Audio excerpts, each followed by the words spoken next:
O Senhor esteja convosco. Ele está no meio de nós. Proclamação do Evangelho de Jesus Cristo segundo Lucas. Glória a vós, Senhor. Naquele tempo, o anjo Gabriel foi enviado por Deus a uma cidade da Galileia chamada Nazaré, a uma virgem prometida em casamento a um homem chamado José. Ele era descendente de Davi e o nome da virgem era Maria. O anjo entrou onde ela estava e disse: Alegra-te, cheia de graça, o Senhor está contigo. Maria ficou perturbada com estas palavras e começou a pensar qual seria o significado da saudação. O anjo então disse-lhe: Não tenhas medo, Maria, porque encontrastes graça diante de Deus. Eis que conceberás e darás à luz um filho, a quem porás o nome de Jesus. Ele será grande, será chamado Filho do Altíssimo, e o Senhor Deus lhe dará o trono de seu pai Davi.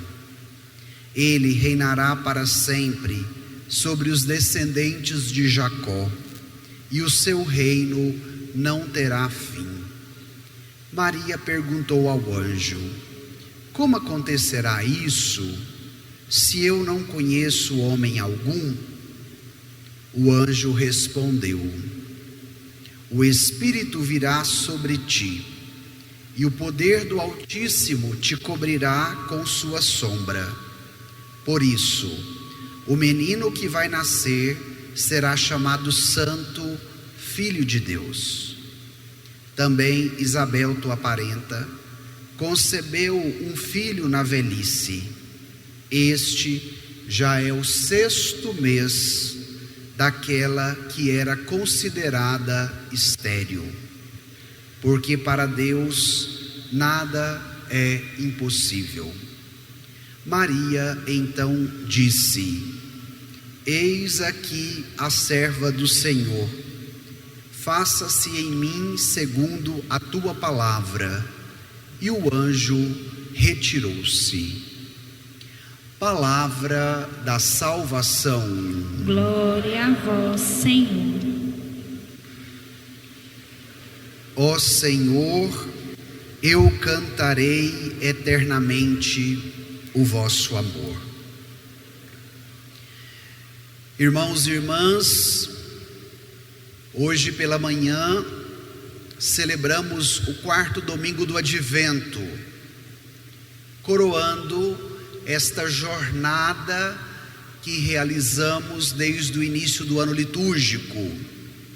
E à noite, às 19 horas, teremos a missa solene da vigília do Natal, e amanhã o prolongamento desta festa no dia do Natal, porque chegaremos ao ápice das 4 semanas do Advento que fomos vivendo ao longo de cada dia.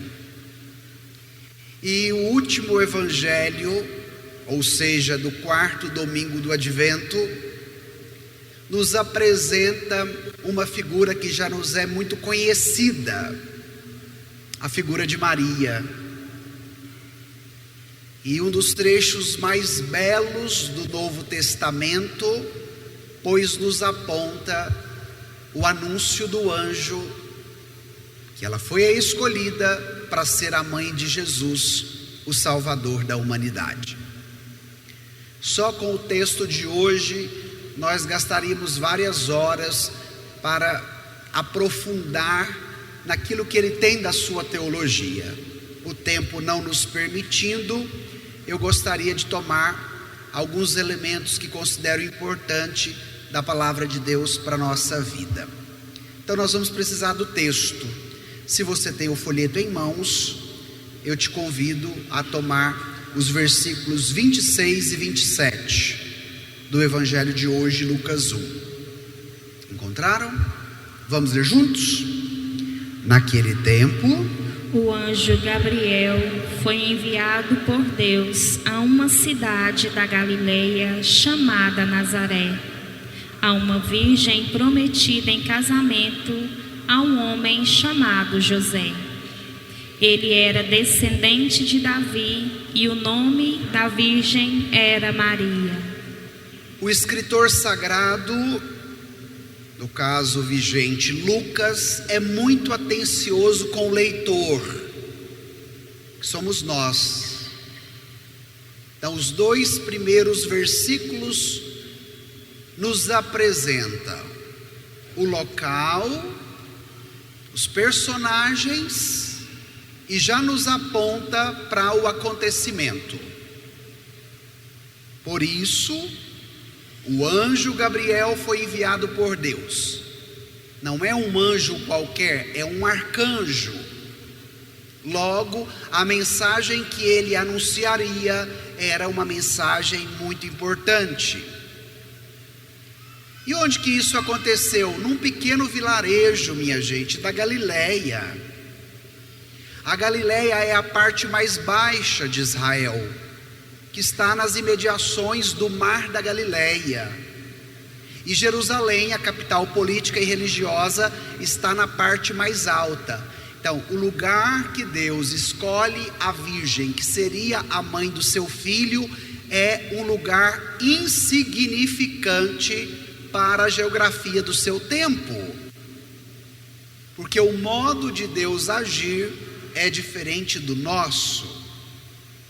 Depois, nos fala que esta virgem estava prometida em casamento. Então, o que significa nascer de uma virgem? Ou seja, não necessitar do ato conjugal entre o homem e a mulher para que a criança fosse concebida. O detalhe, a informação que era uma virgem é para nos apontar que esse menino que nascerá, ele terá uma filiação única. E qual é a sua filiação? De Deus. Ele será o seu pai. Estando prometida em casamento, o que isso significava no período de Maria e de José? Quando uma jovem fez o compromisso com um rapaz para o casamento judaico, ou seja, ela foi prometida em casamento, mesmo não tendo ainda a possibilidade de viver juntos, porque o casamento não aconteceu, a jovem e o rapaz já viviam o compromisso como se eles já estivessem casados. Por isso que o texto nos fala que Maria estava prometida a José. Então, a responsabilidade de Maria com José era muito grande. Mesmo não vivendo com ele, ela já tinha a responsabilidade de uma mulher casada. Então, para Maria não foi nada fácil a visita do anjo, minha gente. E é importante que nós entendamos isso. E a última informação que nos deu o início do texto: a descendência de José e depois, consequentemente, a descendência de Maria. A realidade judaica, ela era patriarcal, então ela contava apenas a descendência do homem. Mas naquela época não se poderia casar uma jovem com um rapaz de tribos diferentes. Israel era organizado por tribos. Então, se José era da tribo de Davi, era da descendência de Davi, Maria também era. E isso tudo para cumprir a profecia do Antigo Testamento: o Messias nascerá da linhagem de Davi, ou seja, da sua descendência. Estas informações são apenas para nos situar do que agora vamos ouvir, ou seja, a mensagem mais importante, o acontecimento que Maria vive na visita que o anjo lhe faz. Então vamos ao texto, versículos 28 a 30. onde nós paramos. Vamos juntos? O anjo entrou onde ela estava e disse: Alegra-te, cheia de graça, o Senhor está contigo. Maria Ficou perturbada com essas palavras e começou a pensar qual seria o significado da saudação. O anjo então disse-lhe: Não tenhas medo, Maria, porque encontraste graça diante de Deus. Paremos aqui. O Senhor escolheu uma mulher que estava trabalhando, e o anjo lhe visitou no seu cotidiano. Esta informação é muito importante para a nossa vida. Às vezes nós queremos um Deus que pegue o megafone e grita com a gente lá do céu. Não, o Senhor quer falar conosco no cotidiano da vida. Aprenda a ouvir o Senhor e a permiti-lo falar com você nas suas atividades cotidianas. Maria estava em casa, trabalhando, de repente chega o anjo e começa a falar com ela. Esta saudação do anjo é muito importante. Alegra-te, cheia de graça, o Senhor está contigo. Vamos repetir juntos esta frase? Alegra-te, cheia de graça, o Senhor está contigo. Esta é uma palavra que pode nos fortalecer muito no nosso dia a dia. A saudação entre os judeus era o shalom, que significa: eu te desejo a paz do Senhor.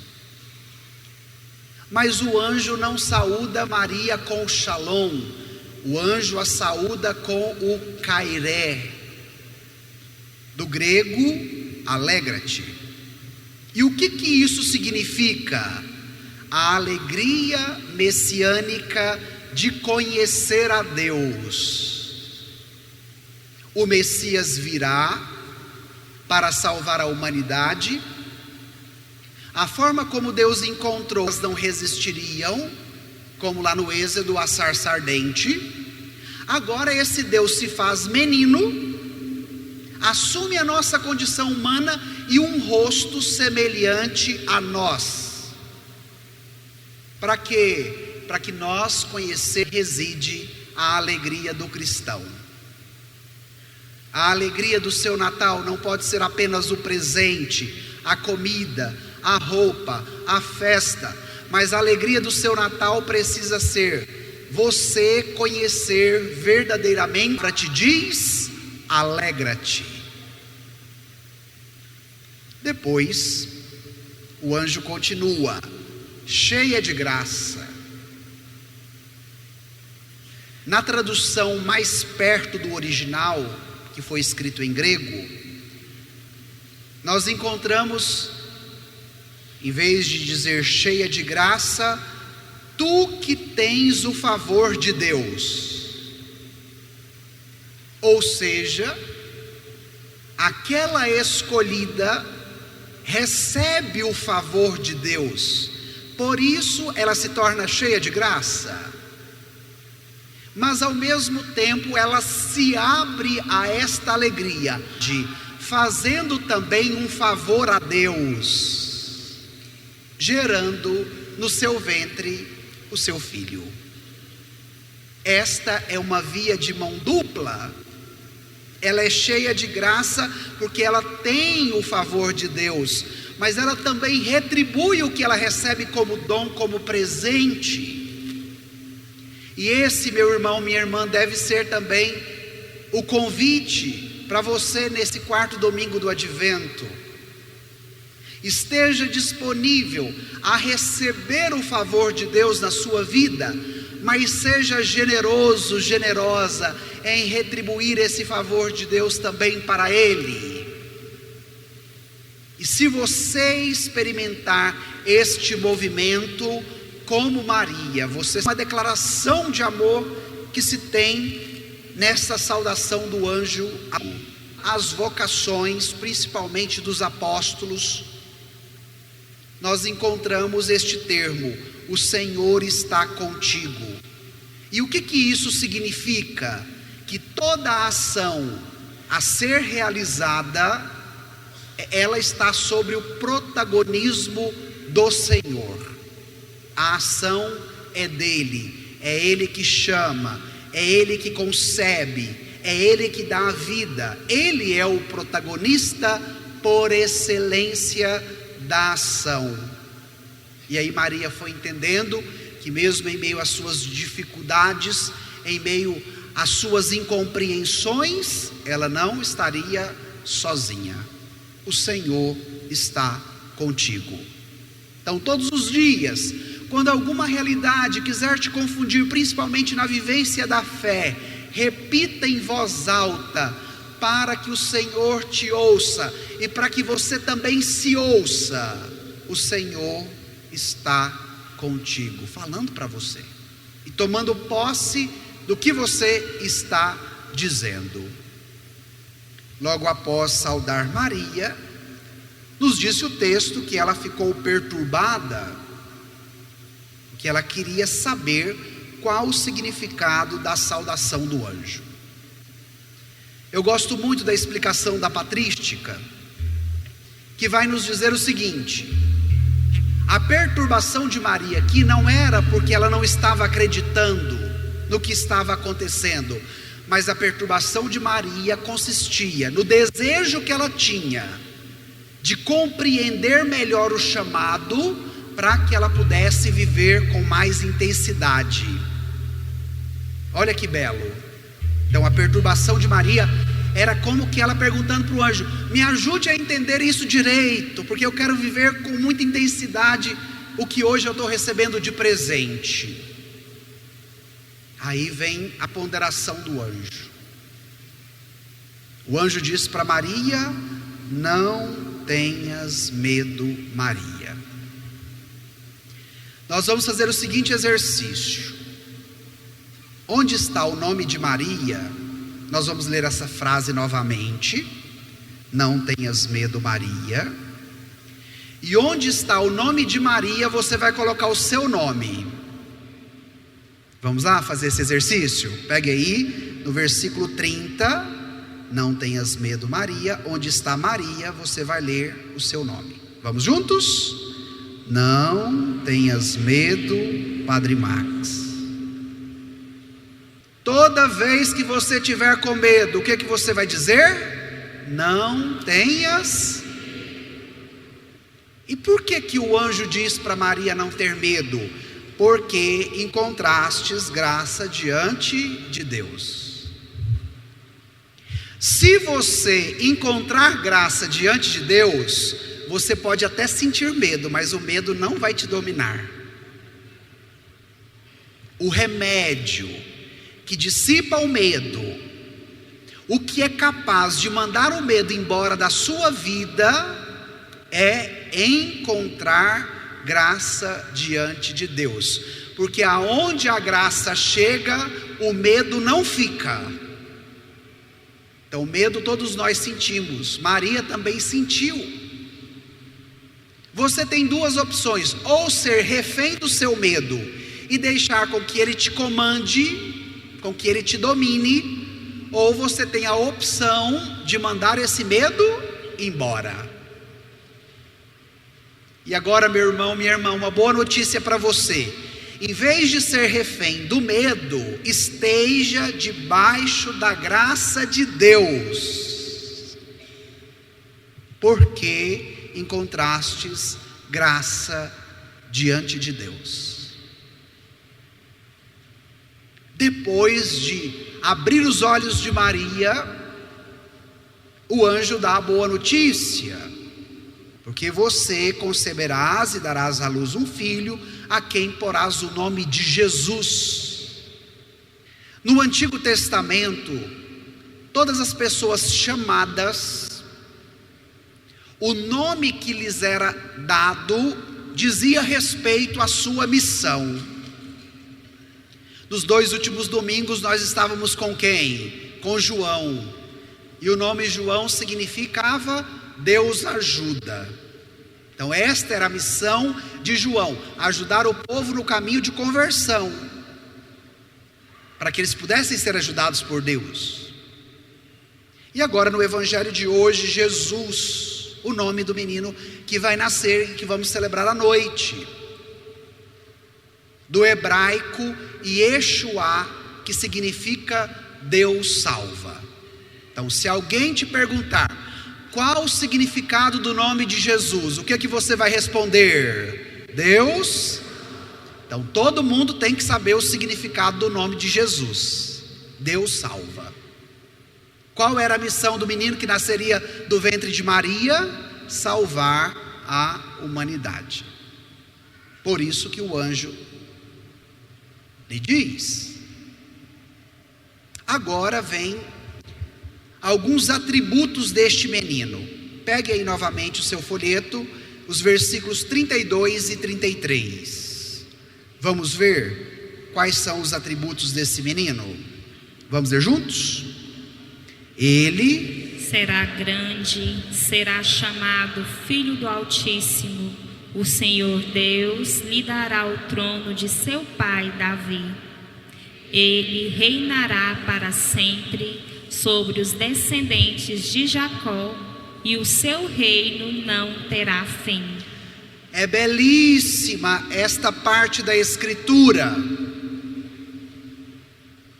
Entre os judeus havia uma expectativa que os alimentava, e a teologia chama isso de expectativa messiânica. O povo de Israel esperava o Messias que viria da linhagem de Davi. Mas o Messias judaico era o Messias imperial, político, que assumiria o trono de Javé, o trono de Davi, e faria de Israel o povo, a nação mais importante do mundo todo. Por isso que os judeus não aceitaram Jesus, porque como vem o Messias nascendo numa manjedoura?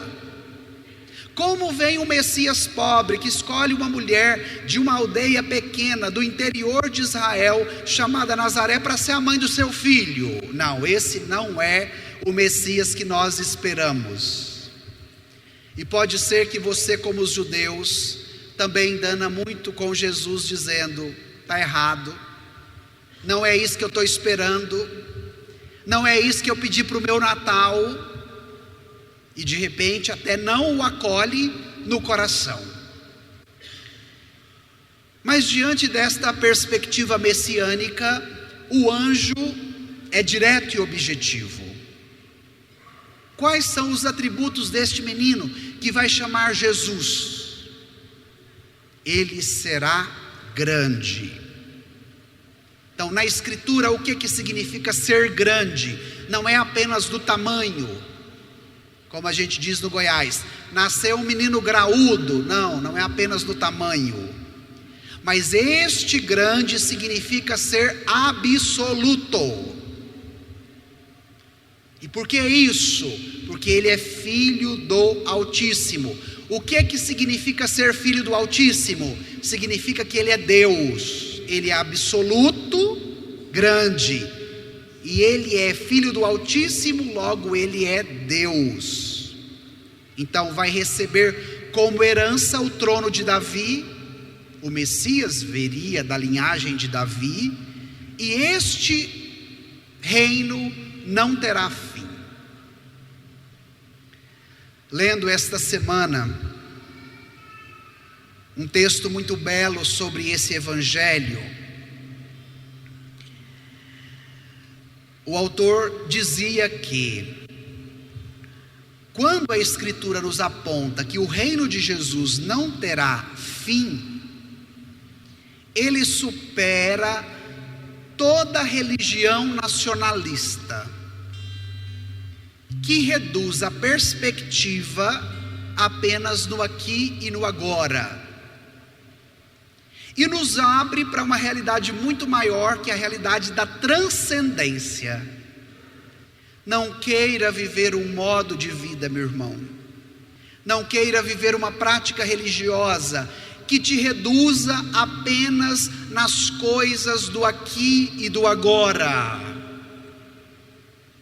mas se abra ao convite do anjo para acolher o Deus menino que vem. O seu nome é Jesus, o seu reino não terá fim, e se você o acolhe no seu coração, fazendo dele também a manjedoura do menino Jesus, você terá como meta o reino que não terá fim.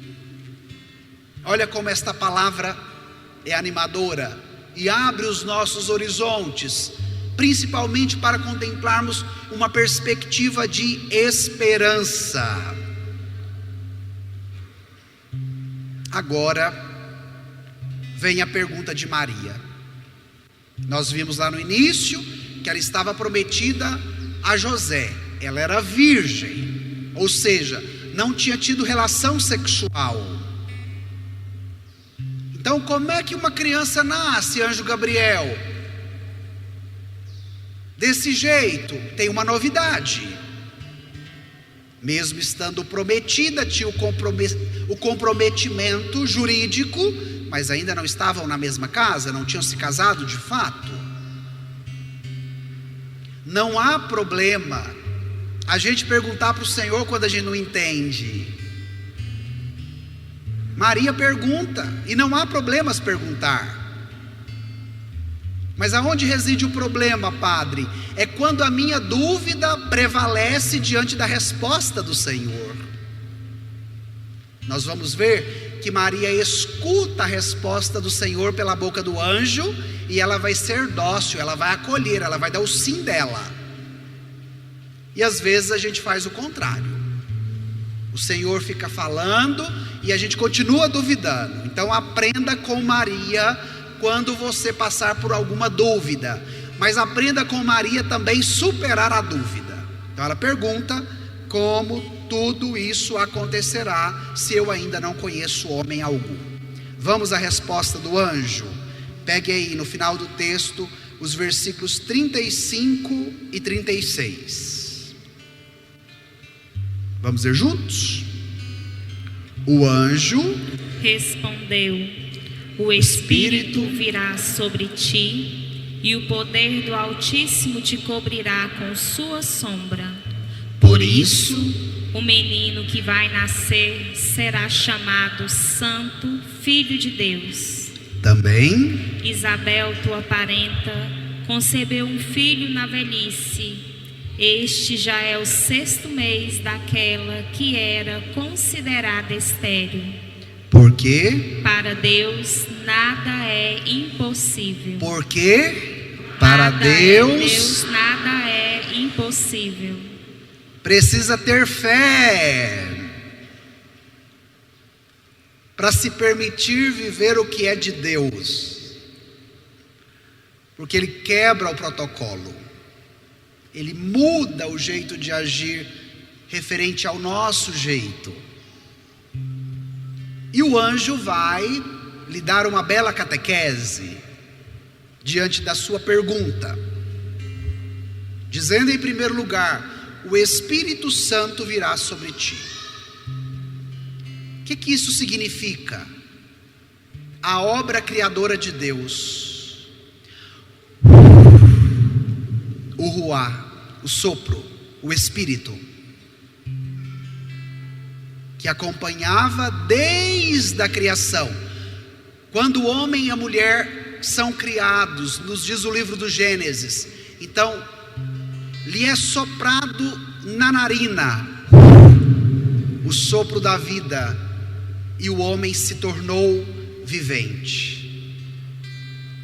Logo, a ação no ventre de Maria estaria sobre o protagonismo do Espírito Santo, para evidenciar a obra criadora de Deus. Mas ao mesmo tempo o Espírito é sinal da investidura do Messias, aquele que terá a plenitude do Espírito para realizar a vontade do Pai. Por isso que a obra é do Espírito Santo. Depois, um elemento caro ao povo do Antigo Testamento, a sombra. Quando o povo de Israel andou 40 anos no deserto, rumo à terra prometida, sabe como é que eles caminhavam? Durante o dia o sol era muito quente no deserto. E aí o que Deus mandava? Uma sombra, olhava no meio do deserto, do calor, para a nuvem, e eram encobertos pela sombra e entendiam: Deus está conosco, nós não estamos caminhando sozinhos. Então, a sombra do Altíssimo, a presença do Deus justo junto com o seu povo. Por isso essa menina foi retirada do meio do povo. Era uma judia, era uma jovem. E o menino que nascerá do seu ventre será chamado Santo Filho de Deus. O que isso quer dizer? Ele pertence exclusivamente a Deus. Ele é por excelência a expressão do Messias, a plenitude da filiação divina. E mesmo que Maria, no primeiro momento, queria o esclarecimento do anjo, no final tudo se esclarece, porque vem a chave de leitura. Aquilo que pode ser impossível aos homens, uma jovem virgem engravidar sem a participação do marido, ela é possível a Deus. Nós repetimos agora há pouco, porque para Deus nada é impossível.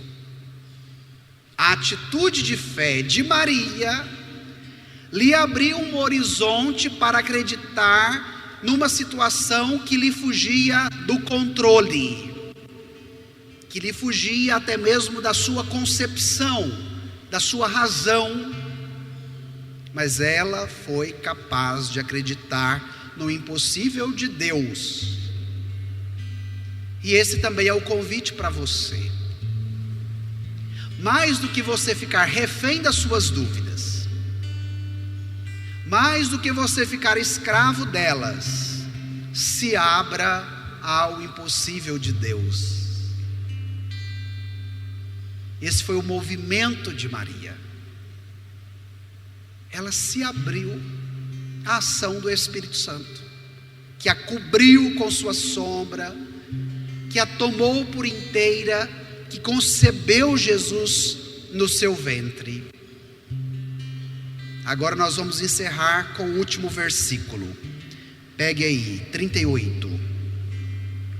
Vamos ler juntos? Maria então disse: Eis aqui a serva do Senhor, faça-se em mim segundo a tua palavra. E o anjo retirou-se. Minha gente, a resposta de Maria é de uma plena generosidade e disponibilidade. Ela diz: eis aqui a serva do Senhor. Sabe o que significa ser serva na Bíblia? Não é só ter humildade, porque às vezes a gente fica falando assim: Maria foi muito humilde, por isso que ela disse: eis aqui a serva do Senhor. Não é apenas isso, é também isso, mas não é apenas isso. Ser serva na Bíblia significa, trata-se de, este é o título que a Bíblia dá de glória. Então, a pessoa que se reconhece como serva de Deus é entendido como glória. Então, quando ela se reconhece como serva, qual é o título maior que ela poderia receber? Serva. Porque o servo na Escritura significa aquele que se abre à glória de Deus. Ser servo não é só fazer alguma coisa. Nessa sociedade mecanizada nossa, que precisamos fazer tudo a todo tempo, na correria de todos os momentos, inclusive do final do ano. Mas ser servo é título de glória, porque se abre a ação de Deus na vida trata-se da fé e do amor. Você se reconhece como servo? Você se reconhece como serva? Maria diz: eis aqui a serva do Senhor. E se ela é serva, vem a generosidade: faça-se em mim segundo a tua palavra. Bento XVI diz que Maria antecipa o terceiro pedido do Pai Nosso, que depois Jesus vai ensinar aos seus discípulos quando ele já era adulto. Porque uma das partes do Pai Nosso, o que nós pedimos? Seja feita a vossa vontade. Maria antecipou esse terceiro pedido e permitiu com que a vontade de Deus estivesse na sua vida. E eu encerro com uma palavra que não é minha, mas é de Bento XVI. Bento XVI diz que quando Maria se abre à glória de Deus na sua vida, se reconhece como serva e permite com que a palavra dele a conduza, ela começou a carregar Deus, porque o menino Jesus já estava dentro do seu ventre. Bento continua: ao mesmo tempo que Maria carregava Deus, Deus carregava Maria. E esse é um convite para você nesse quarto domingo do Advento, às vésperas do Natal, que vamos celebrar hoje à noite. Quando você acolher Jesus no seu coração, na sua vida, Deus vai te carregar, porque você também o carrega. Maria carregava Deus e Deus carregava Maria. E você pode experimentar esse movimento. Nós não vamos ficar grávidos de Jesus biologicamente falando, mas nós transcendemos a matéria e nos abrimos ao transcendente de Deus na nossa vida, porque esta palavra que hoje te é anunciada é também semente de vida, que pode ser plantada no seu coração pela força do Espírito Santo, como foi Jesus no ventre de Maria pela força do Espírito Santo. E acolhendo Jesus no coração, como foi na vida de Maria, ela carregava Jesus e Jesus a carregava. Então vamos viver esse movimento no Natal de 2023. Eu quero carregar Jesus porque Jesus me carrega. E vai ser lindo demais da conta o nosso Natal. Eu quero carregar Jesus porque Jesus me carrega. Então vamos pedir isso no final desta homilia. Se te ajuda a rezar por um instante, feche os seus olhos, incline a sua cabeça. Como é que você chegou aqui hoje nessa igreja? Como é que está a sua expectativa para esta noite de Natal? Vai pedindo a graça que Maria experimentou antes do nascimento de Jesus, antes do seu Natal. E vai dizendo para ele: eis aqui a serva do Senhor, faça-se em mim segundo a tua palavra. Eis aqui o servo do Senhor, faça-se em mim segundo a tua palavra. Como Maria carregava Jesus, Jesus carregava Maria. Vai pedindo isso. Eu quero carregar Jesus na minha vida, mas eu quero que também Jesus me carregue. Permita com que a força desta palavra hoje te dê a alegria. Alegra-te, cheia de graça. O Senhor está contigo.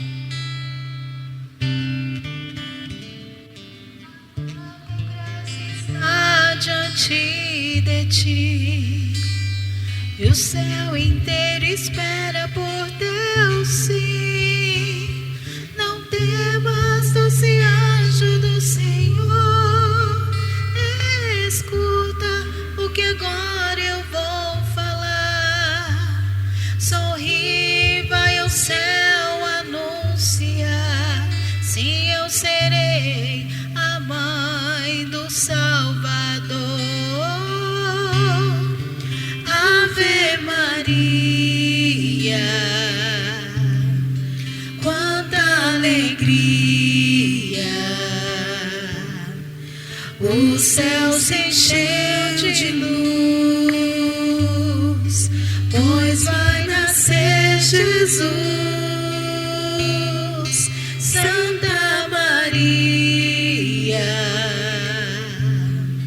Deus escolheu-te bem. Todos os anjos cantam amém. Ave Maria, quanta alegria, o céu se encheu de luz, pois vai nascer Jesus. Santa Maria, Deus escolheu-te bem.